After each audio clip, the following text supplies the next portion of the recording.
Hello, everyone. Welcome to the Skull Session Recruiting Podcast brought to you by BuckeyeHuddle.com. I'm Marc Givler. Got Kevin Noon with me here as usual today. We are going to do a quick rundown of where things stand. We are recording this early on Tuesday afternoon. So if something happens in the next 30, 40 minutes, do not blame us. We are in the middle of recording. So trying to give everyone an up-to-date lay of the land here as signing day approaches tomorrow. I call it signing day. I guess I don't know if February is still signing day or not. To me, this is the real one. So I call it signing day, but it has not been a great 72 hours for Ohio State's recruiting efforts. Jordan Lyle flips to Miami as expected. We kind of predicted that one. I don't think it was very tough to predict. I'm not patting ourselves on the back on that one. Just wasn't looking good for the Buckeyes there the last several weeks, and that happened as expected. Couple things that maybe a week ago wouldn't have been expected. Carlin Jones, four-star defensive tackle out of Texas, he makes the weekend visit to USC, which we kind of talked about last week was going to be that final hurdle that the Buckeyes needed to clear. They did not clear it. Jones had an in-home late last week with USC, then went on the official, and USC was able to lock him up. And right now, barring a last-minute change of heart, it looks like Coy Parrish is going to stick with Minnesota, the four-star safety that Ohio State's been trying to flip. That, again, looks pretty good for Ohio State. Even about a week ago, Minnesota was feeling pretty nervous about holding on to him. They lost their defensive coordinator. They've had a couple defensive prospects in their recruiting class decommit. But Ohio State has yet to flip Parrish, and it's not looking great right now. Kevin, just how are these last 72 hours? A lot of Ohio State fans are kind of up in arms about things. How concerning is this before we get into some of the other stuff that's going on? I think it's just kind of par for the course. I mean, I think Ohio State is the opposite of like an Alabama. Ohio State recruits really well early all the way up until the end and then kind of ends with a little bit of a thud. Alabama kind of turns it on late and doesn't really start recruiting until mid-November, it feels like. And it doesn't make anybody feel any better. Just knowing that Lucy's going to pull that football away from Charlie Brown as he tries to kick it. But this is not necessarily a new phenomenon for Ohio State in terms of everything looking like it could be in place for Ohio State to potentially end up with a number one recruiting class in the nation. And those things kind of fall apart a little bit and people end up being upset. And then at some point realize, but Ohio State still has a top 3 national recruiting class. But we're focused right now here in December, here being December 19th, on the kids that are on the board right now, not the guys that have been in the class for 4 months, 6 months, 8 months, 14 months. Yeah, there's a bit of a psychological component to this where, let's say 6 of the kids Ohio State's going to sign on Wednesday would have waited instead of committing in the spring, would have waited until like the last month and a half. People would feel a lot better about the class, even if the exact same players were in the class. That being said, there's another element here with defensive line recruiting, which we're going to get into quite a bit, that is very legitimate in terms of the concern level of the fan base. They're not hitting their number again. And it's one thing to kind of miss by one, and you can go in and get a portal guy, like you go get Taiwan Malone last year, or whatever you think you need to get. It's another thing to not recruit as many defensive ends as you need and really miss the number by probably two years in a row. These are the things, and we've talked about this with like O-line recruiting, where everyone's like, well, the O-line was fine this year. I don't know what you're worried about. Well, that it doesn't manifest itself right away. You don't feel this for 2 or 3 years. Like Ohio State's not going to feel this even next year. They're going to feel it in 25 and 26 is when they're going to actually feel these misses if they don't come up with something here in the meantime, whether it's the transfer portal, someone signing in February, whatever it may be. So these are the things that I think are legitimate concerns. And you just wonder, like, how many years in a row can Ohio State battle against the Larry Johnson's not going to be there, he's going to retire, he's not going to coach you narrative, it feels like the first couple of years of that, it's been going on. Look, this has been going on since like Chase Young's recruitment. This has been going on 6-7 years now, but it feels like it's much more impactful the last 2 years than it has been in the past. You have a decision to make here. And I've tried to be, treat this whole situation with kid gloves and be very careful, but I'm just going to say it. Sign him to a 5-year deal and erase some of the doubt and be like, we are pot committed here. He is going to be here, or move on. Because the reality is that you can't keep doing this year in and year out. And there's never a great time to move on from a coach that is called, far and wide a GOAT in terms of what Larry has been able to do both at Ohio State and at Penn State. And you look at his disciples and his students and everything else.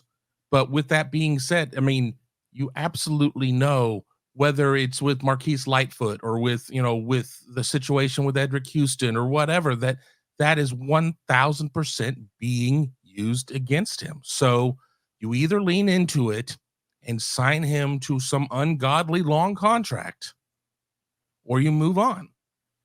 You can't keep tap dancing around it. You can't keep going, well, we think this is going to work, banging our head against the wall. We think at some point we're going to break through. You're not going to break through. So it's A or B, and you can't be trying to ride down the middle. And that's what they're doing, and it's not working. And Ohio State fans have every right to be outraged by that decision. And it is something that has to be addressed. Yeah. And I've been talking about this really for a while. And then, on top of that, your staff is unbalanced. You essentially, let's call it 11 coaches. You got your 10 assistants and you got your head coach. Your head coach is not an overseer in the way that maybe some other head coaches around the country are. Your head coach is an offensive guru. So he's giving you one coach on the offensive side of the ball. He's not a defensive guy. He's not going to touch that side of the ball other than maybe giving some parameters to the defensive staff on what he wants, done, but he's not calling plays. He's not scheming up the defense. So you've already got your head coach on the offensive side of the ball. You've got 5 assistants dedicated to the offensive side of the ball, 4 defensive assistants, and then a special teams coach. So you're basically 6-4-1 right now. And for those of you who say, well, Parker Fleming helps out with the second, why would you need a third secondary coach? You got 2. You got a Tim Walton, who's widely regarded as a very good cornerbacks coach. You've got Perry Eliano, who coached a Thorpe winner a couple of years ago, and Sauce Gardner, which is kind of mind-blowing that the Thorpe winner wasn't Sauce Gardner, but he coached a Thorpe winner and he coached Sauce Gardner. So you don't need help in the secondary. What you need is to balance your staff. And to make it worse, you're 6-4-1 on that, but you're like 6-3-1 because you're getting like half Larry Johnson, because you're kind of bringing a knife to a gunfight with Larry Johnson these days about the retirement stuff. And then Jim Knowles, God love him, is just not an elite recruiter, is not really asked to do a lot of recruiting. So who on earth is recruiting your front seven? Well, James Laurinaitis is, but he can't go on the road. This is a setup issue that they've got to resolve this offseason, or it's not going to get better. They're not going to start recruiting better on defense, especially in the front 7, especially at the front 4, if they don't rebalance the staff and answer the Larry Johnson question. And that is a huge, huge task that they have to complete really within the next 6 to 8 weeks. It's if you don't want to do anything until after the bowl game, fine. But this can't be like, head in the sand, everything's fine, that meme of, everything's just fine as everything's, the fire is engulfing everything. Fire, yeah. So they've got to figure that out. They do. They absolutely have to figure that out. It is an issue. That is the question that I want to ask at Ryan Day's press conference tomorrow. Maybe not so much about the Larry Johnson side, because that's just not really the forum for that. But then again, we get so few bites at the apple that sometimes the forum, you have to bring yourself to the forum and know what it is you want to ask. But I want to ask about that because you do have this staff that's completely loaded offensively, and offensive recruiting has not been an issue. And maybe this year we did see a little bit of a step back in terms of the offense, but it wasn't because of the Jimmies and Joes in a lot of ways. And, that's for another show. But defensively, I just, I don't understand it, because you're right. It is 6-3-1, truthfully, because you're getting half of Larry and you're getting half of Jim in terms of recruiting. And you've got somebody who I think we all agree could be a fantastic recruiter in James Laurinaitis, who's not able to leave campus due to the rules and just waiting on rules. It feels like Ohio State has had really bad interpretations of what they think is going to happen, whether it be taking the cap off of the number of coaches, or whether it's how NIL is going to be handled, and how all these rule breakers are going to be brought to justice. And none of these things are happening. None of these things have happened at this point. So at some point, you've got to adjust your thinking. I'm not saying that you need to fly too close to the sun and get burnt, but you got to do something, because I'm telling you what you're doing right now is working, but it's working on a level of keeping you even with the middle, but it's not helping you ascend to the top of the mountain. Yeah, they've got to NILs, maybe even another show, but I know what they're doing right now, NIL wise. They're trying to kind of make sure they take care of their players, maybe get some guys back who are on the fence of the NFL draft. I just don't think NIL can become this crutch they lean on every December. Is there some truth to it in certain situations? Yes. I think they've lost a couple guys the past couple years to a higher bidder, so to speak. But this crying poor thing is just not going to fly with me overall. It's the new, like, remember when they used to, 5-10 years ago, they'd lose a guy at the end and everyone would say, well, he didn't want to compete. He didn't want to compete. That's the new, he didn't want to compete, is, well, NIL. And I can just tell you guys this, like, there are schools around the country, and I'm not talking about Indiana, I'm not talking about Purdue, I'm talking about top 10 programs around the country who say the exact same things about Ohio State that Ohio State says about them, in terms of, oh, they're just going to outbid us. They're just going to throw money at them. There's other schools that think Ohio State's doing that. So who do you believe on that? It's just become a thing of, like, that's the default excuse for any big recruitment that goes sideways for any top tier program. Like, I've heard Georgia use, we're not going to pay as much as Ohio State's going to pay for Edric Houston, or for, KJ Bolden, or whoever, and I'm like, and then you got Ohio State. Well, got to watch out for Alabama and Miami and Georgia. They're just going to throw money around. It's like, Justin Scott got away. I mean, blah, blah, blah. Enough. Just, enough with the excuses. Like, just win the recruiting battle. Like, one of the issues that I sit there, and I know others have said it, but I've said it too, is Ohio State has the largest athletic department in the nation, and 36 teams, and Ohio State is competing against Ohio State. There is, maybe it's not a truly finite amount of dollars. I mean, you could always give a dollar more. So, but there's still a limited amount of dollars out there. And you've got the university asking for all this funding for non-rev sports, Olympic sports, whatever terminology you want to use for them, to keep 36 varsity sports at Ohio State.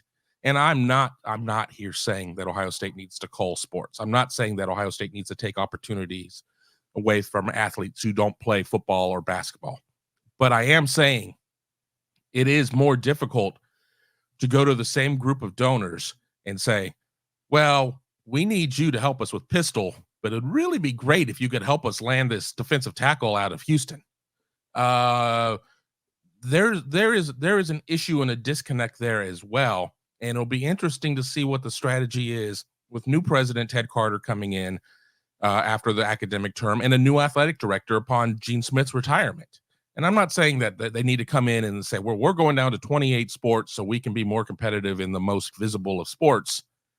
But I think there needs to be some sort of study on what kind of dollars are there, and are you really bleeding off a lot of dollars to these other sports that could be going to football, and what is the unintended consequences of that?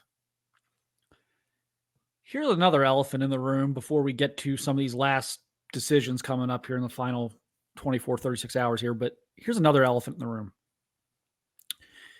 Your collectives, first of all, does cohesion like still exist? Like they were the official basketball. Well, they were official, the official collective. You know, they kind of present themselves as basketball, and then they were going to reel into the foundation, and yet I'm still seeing stuff about cohesion out there. So yeah, then they were folding like effective like fall because essentially they didn't believe the nonprofit format was going to be conducive to what the actual rules are, whatever. Now they're apparently not folding though. They're apparently still going on. But you've got all these collectives. You've got at least 3 now. Are they doing this for Ohio State? Because they're all at each other's throats. How is that helpful? It's not. It's not. How is like this marketing of we're the best collective, donate to us, the other guys suck. Why would you do a nonprofit? Why would you do a for-profit?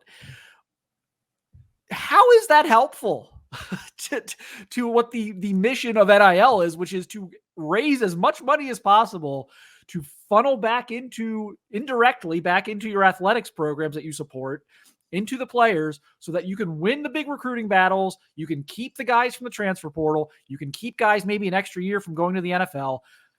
And you're all like trying to one up each other. You're talking trash on Twitter, both directly and through like your surrogates.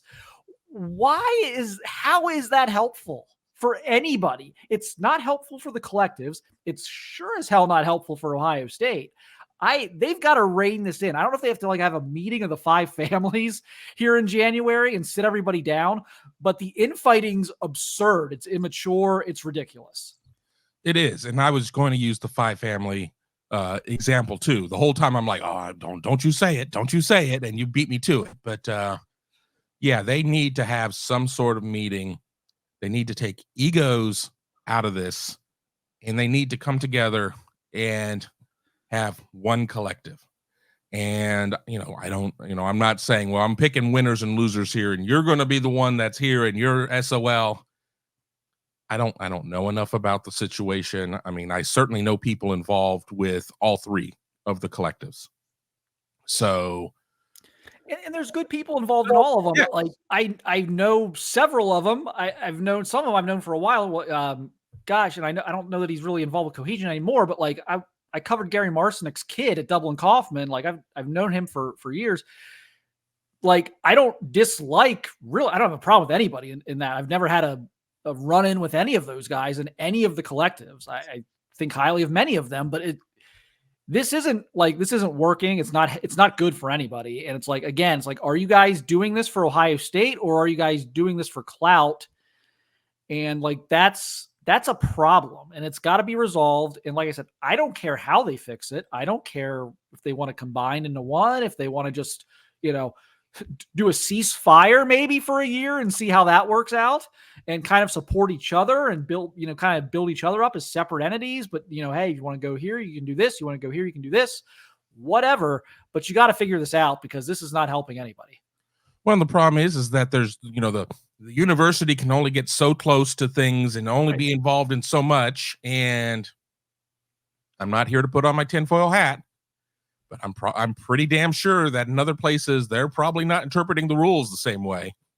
But when you could have a ceasefire, but that's not going to stop Collective A and Collective B from splitting the dollar. And if you sit there and you say, okay, there's $1 to go there, and the university gets 35 cents to go toward university operations, athletic operations, or whatever, and then you got 65 cents left, and you're putting like 22, 22, and 21 between the 3 collectives.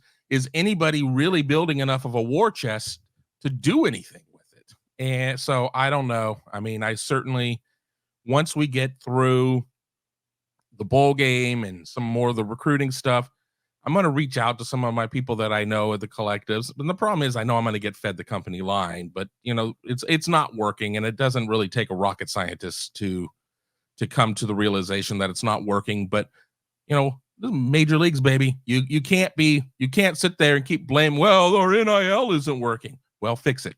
Evolve or die. Here's the other problem Ohio State has right now, and then I promise we will get into some of these decisions. The booster culture, and don't get me wrong, Ohio State has a booster culture. Like every program at this level has some type of booster culture, but Ohio State's booster culture is a little bit different. Their sugar daddies like to see their names on stuff, on buildings. Whereas I don't get the sense at Alabama or Georgia or most of the SEC schools, Texas even, I don't get the sense that those boosters so much care about getting their name on a building as much as they want access. And through that, they're willing to be like, hey, here's $500,000. Go use that however you want. I don't need my name on the athletic center. I don't need my name on the wrestling building. I don't need my name on the science building, whatever. They've got to find, so there's this thing out there. Like I fundamentally disagree that the guy making $50,000, $60,000 a year, that you just need to find like 1 million of those guys who will give you $10. I fundamentally disagree with that. You need to find 5 guys who are each going to throw in $1 million or $2 a year. That's what you need. And then you can supplement that with the $10 subscriptions these places are offering and things like that. That's great if you can get some money that way. But asking, Joe factory worker, 10 million Joe factory workers to give you $10, to me, that it should be a whole lot easier to get 5 or 6 big fish together and say, we need you to contribute $2 million a year. Exactly. And this is what you're going to get. You're not going to get your name on a building, but figure out what they're going to get for that and be on with it. Because I feel like there's a line around the building in Athens and in Tuscaloosa of people who are willing to do that. And I just don't get the sense that the Ohio State big money boosters are into that. They're more into, let's put my name on the cancer center, or let's put my name on the business, the business school or whatever it is. And so that's a culture booster issue they've got to kind of massage, because it's a new era right now. And until they arrive at where I ultimately think they're going to arrive, which is that money is going to flow directly from the school to the athlete, which I think will take years to get to. Until they arrive at that, the only other way is to get a couple of sugar daddies to throw in 7 figures. That's what they have to do. You mean to tell me Ohio State doesn't have a John Ruiz out there that is like at Miami that's willing to throw a good amount of coin in this process? Now, of course, John Ruiz loves him some John Ruiz, and the fact that we know his name speaks volumes. But you mean to tell me that there's not 5 of those around Ohio State? I mean, so I don't know. I mean, I don't have an issue with the ask of, hey, get in on our silver plan and, donate, $120 a year, $10 a month or whatever. But thinking that you're going to get across the finish line with that is just not, it's not a winning thought, in my opinion. I mean, sure, it looks good on a PowerPoint. It looks great on a flow chart. It looks great in projections. Times are tough out there. Gas may be down a little bit, but everything's expensive. And for as much joy as athletics brings so many people out there, people have to make some real decisions. So, Joe factory worker, as you put it, probably needs to keep that $10 a month to make sure that, they can make ends meet. Whereas that John Ruiz out there is not quite as concerned. Yeah. And don't get me wrong, that comes with its own set of challenges. Because again, it's people wanting their names on buildings versus people wanting access, and people who want access, there's a fine line between access and meddling. So you have to deal with that. The types that is. Ask Texas A&M about right. I mean, both Texas schools have it's weird. Like Alabama and Georgia, I think, have been able to thread the needle. They have these willing boosters that are willing to throw their money in there without necessarily having their names publicized everywhere. And now they kind of own you a little bit because you better win. But it seems like they're less meddling than maybe like the Texas oil money guys who just, they want to kind of run. They almost want to like be GM of the team at times, it feels like. So you've got to kind of find the right people. But, talking about the largest alumni base in the country, like you can't find 5 people who aren't just total like lunatics to like throw in. I think that's the easiest path. I think finding 10 million people to throw in $10 a month, or a million people to throw in $10 a month versus just finding 5 or 6 big boosters. You should be able to find 5 or 6 big boosters, and then you can supplement that. Get you to the same. Go get the $10. I'm not saying don't get the $10 from people who are willing, but to put it all on them is just, it's not realistic. No, it's not. But we're not here to solve all these issues, because if we were, it would be things would work, in my opinion, because I think we got the answers. Hey, we're available. I'm available for consulting fee. It'll be very reasonable consulting fee. Yeah.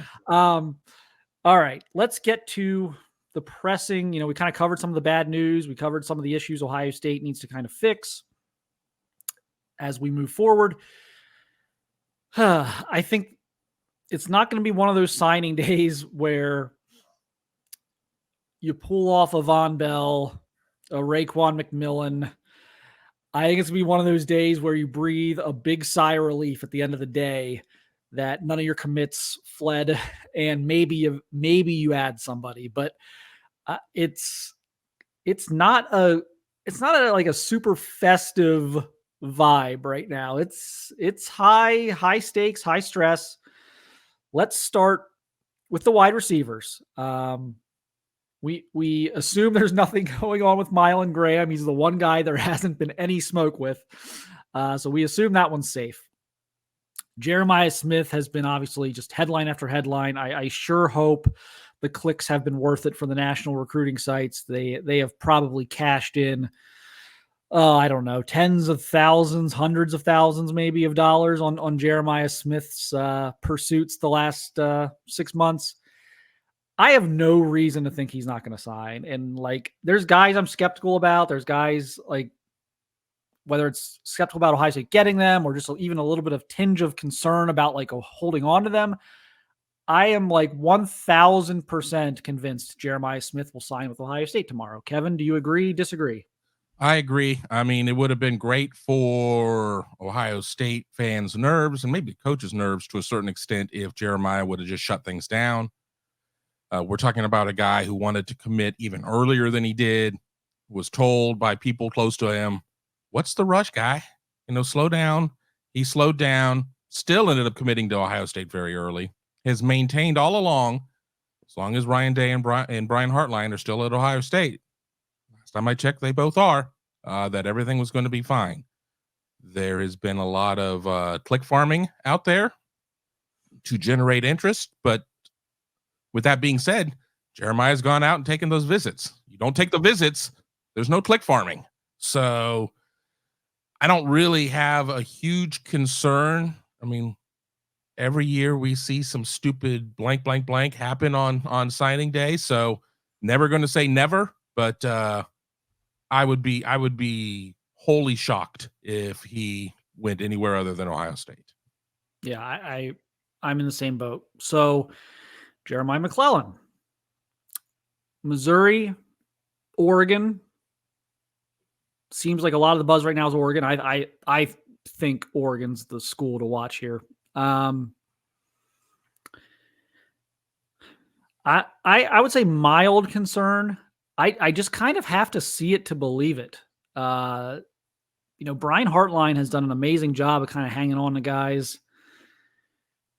The wide receiver room, everyone talks about Ohio State's amazing wide receiver room, and it is. They got a lot of dudes, but it's not big on numbers. It's not a room that's got like 13 guys in it. We would see rooms when Urban Meyer was here that have like 13 receivers.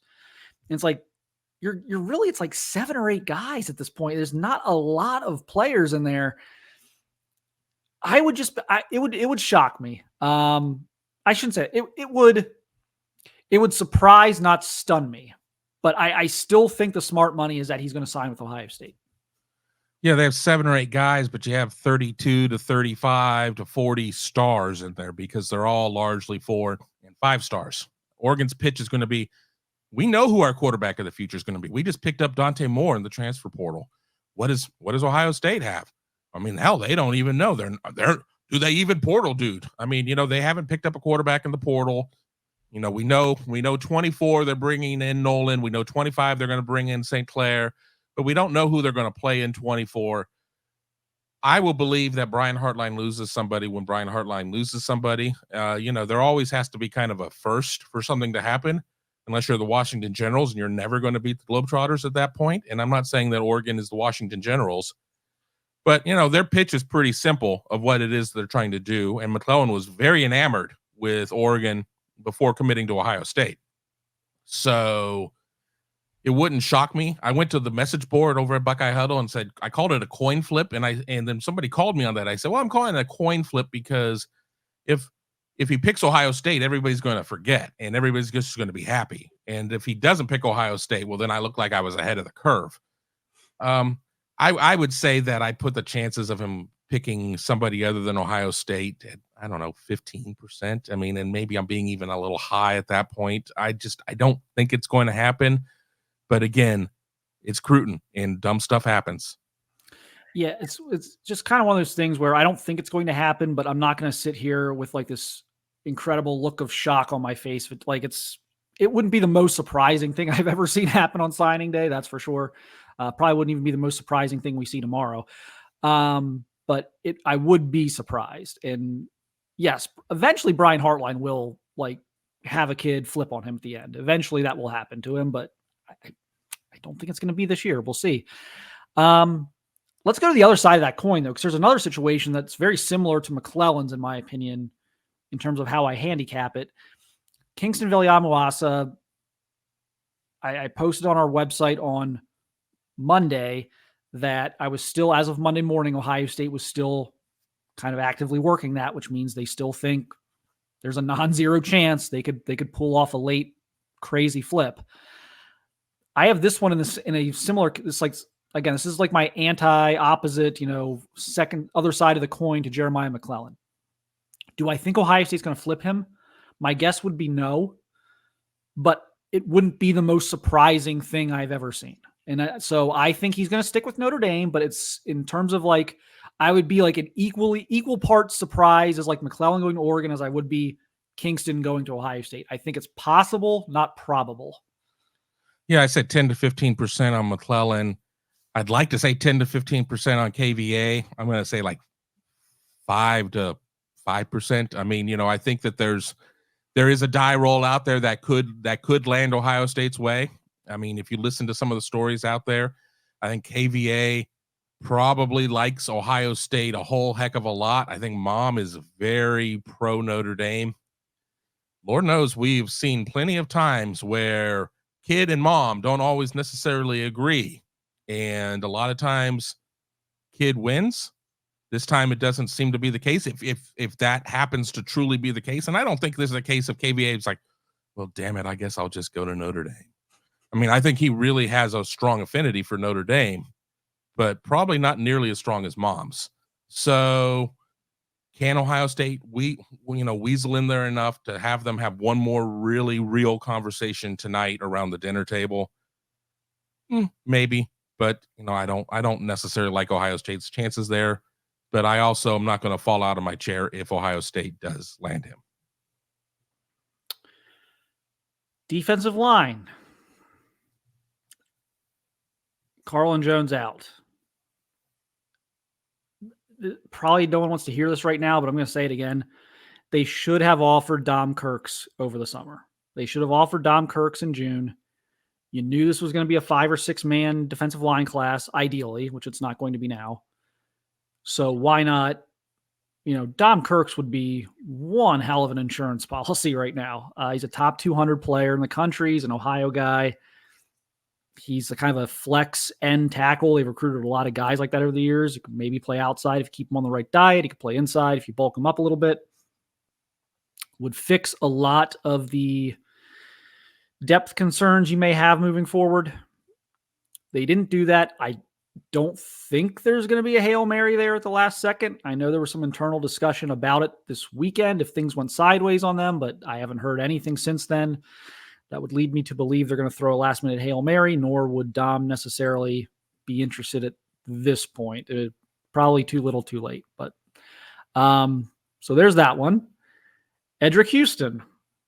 Clemson and it wasn't just Alabama. It was Alabama and Clemson late late surprise visits. He did tell the staff. The staff was aware, wasn't happy about it, but aware. Where do we think Edric Houston falls right now? Because I think we generally overhype these recruits in terms of one recruit being a huge deal. There are very few guys over the years that they've lost where I'm like, oh, that was devastating. There's very few guys they got that if they hadn't got, you're like, oh, where would the program be? Like I can probably count on one hand in like 20 years the number of guys who would like fit that type of bill. I think it's such a small number and we all go nuts over these guys, but at the end of the day, it's 1/25th of a recruiting class. Like if you're doing your job at the other 20 spots in the class, you're going to be okay. This one feels important. Yeah. Because if they don't get him, is it a one-man class potentially? Is it Eric Mensah? Is that it? Is that all they get? I know that we see these last-second visits and people flip out. Sometimes it leads to a flip. Sometimes it doesn't. A lot of times it doesn't. It's just a last checking. We talked about it earlier in the show about Larry Johnson's longevity and everything else. And once again, this is where we are. This is where we are because of it. I'm not gonna reiterate everything I said there, but this is a huge punch in the chops if they don't land him after losing Justin Scott, after having all these other defensive linemen fall off the board one way or the other. Ohio State has always kind of been, in a lot of ways in its recruiting, don't give us that emotional snap decision, go home, think about things. Maybe they need some more of those emotional snap decisions and get guys committed and switch from offense to defense. I don't know. I mean, now they're playing defense and they're going against a heavy hitter in Alabama. Whatever your feelings are about Clemson at this point in the state of the Clemson program, that's, immaterial. They got the visit. I tend to think they keep Houston, but if they lose him, I am not going to enjoy hanging out on the Huddle board. I always enjoy hanging out on the Huddle board, but it's gonna be a rough day over there. It's gonna be a rough day. Twitter's gonna be insufferable. Probably can't blame them though if that's what happens. I can't see the Bama thing, and it's not. Look, no one understands how good Alabama is at this than I do, but the whole thing with Bama was the defensive front. Didn't want to play in a 3-man front, wanted to play in a 4-man front. To that point, Clemson was kind of the runner-up the first time around. So maybe Clemson's the school to be more concerned about, even though they don't necessarily have the same juice right now that Alabama and Ohio State have nationally. So that's something to watch. It's closer to home. I've never heard like NIL stuff with him. Not that I'm going to sit there and play the NIL excuse anyway. It's just so lame at this point. But I think they're going to sign him. I really do. But this feels like as close to a must get. Like there have just been so few guys for me that fall into this category over the years. And usually it's not so much about the player. It's more so about what the roster looks like if you don't get that player. And so like the guy I always point to is, what on earth would Ohio State have done without Terrell Pryor? If they didn't land Terrell Pryor, what would have happened? That would have been you talk about a quarterback just void on that roster for, those couple years. The year, it would have been the year after Beckman would have left. That would have been borderline disastrous. And so Edric's not a quarterback, so it's not like that, quite that level, but he is a pass rusher, and those are in the next tier of importance on a football field is defensive end after quarterback. And so you've missed your number again, regardless of if you sign him or not. You've not really gone to the portal much at it. You got to have this one. And I think they're going to get this done. I think he's going to sign Wednesday, but you got to have this one. That brings us to our last guy, who has certainly had a lot of speculation around him the last couple of weeks. And that's Marc Williams, top 100 defensive end out of Clinton, North Carolina. I posted on Monday on our premium board that I didn't love the direction this was going. And I've kind of been stubbornly digging my heels in it. He's going to go to Ohio State. And for the first time on Monday, I kind of conceded, like, I don't love what I'm hearing this weekend, coming out this weekend. Auburn's got quite a bit of buzz to him right now. I'm still not as negative, I think, as some. I think there's a lot of people who have written this one off. I'm not there yet. I think Ohio State led for like 3 months for a reason. They lose on Carlin Jones.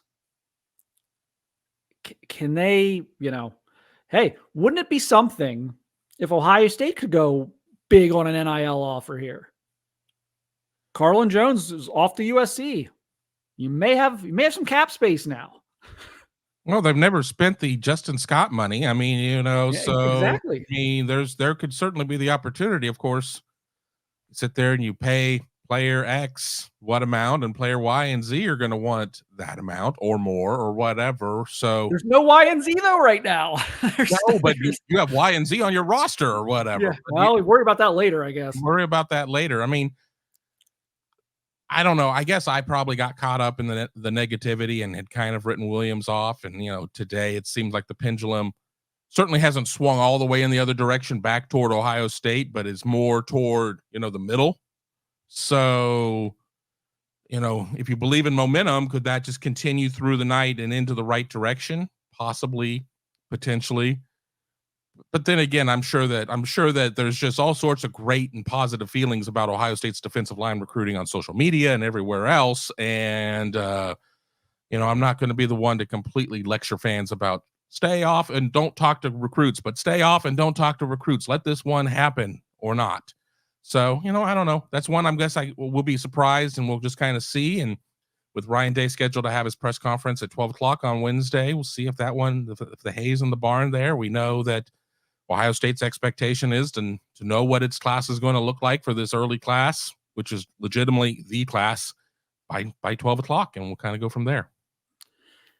Yeah, I'm kind of in the stay tuned boat on a Marc Williams right now.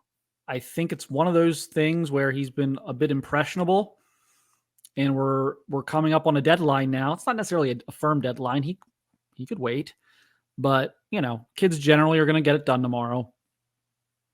So I think this could simply be whoever has the best 24 hours, whoever has the best conversation with him in the next 24 hours could tilt this enough just to get him to sign tomorrow.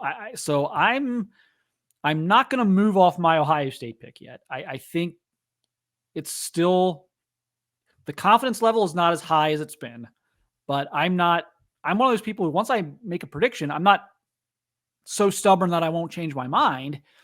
But if it's just kind of moved a little bit away from a team, but it's still kind of like, there's no point in like flipping Auburn and then flip it back to Ohio State tomorrow. Like, I'm not going to do that. So if I hear something more concrete that thinks, oh yeah, he's probably going to Auburn, I will post that on our board between now and tomorrow morning. But I'm gonna stick with Ohio State here.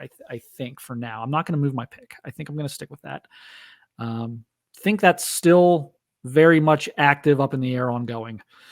All right. I think we covered just about everything. Maybe do a portal episode here after signing day. talk about that. This was kind of the recruiting portion of the podcast, and we'll do a portal thing. Some new names have entered the portal in the last couple days. Could be something, could be nothing. We'll find out. But get you guys updated on that. And we will have recruiting capsules here for you tomorrow on Wednesday. We'll go over all the guys that Ohio State signed individually in like 10 to 15 minute little capsules. We'll run their highlights, and we'll have a signing day live stream going starting at 9 a.m. So head on to youtube.com/Buckeye Huddle for that at 9 a.m. tomorrow. We'll be on there. We're pretty much going to be on there as long as people want us to be on there. We went 5-6 hours, I think, last year. If people are on, engaging, asking questions, contributing, following us along, we will stay on there. So again, youtube.com/Buckeye Huddle for that. We'll also have Ryan Day's press conference as part of that stream. And we'll have the whole crew on that just about. Tony and Tom will be on there. Kevin will be on there before and after the Ryan Day presser. Hit the like and subscribe buttons here on YouTube if you hadn't already. Give us a rating on the podcast platforms, or a subscription on the podcast platforms will help us. But we will talk to you a lot here in the next couple of days. We'll talk to you soon, and thanks for watching and listening.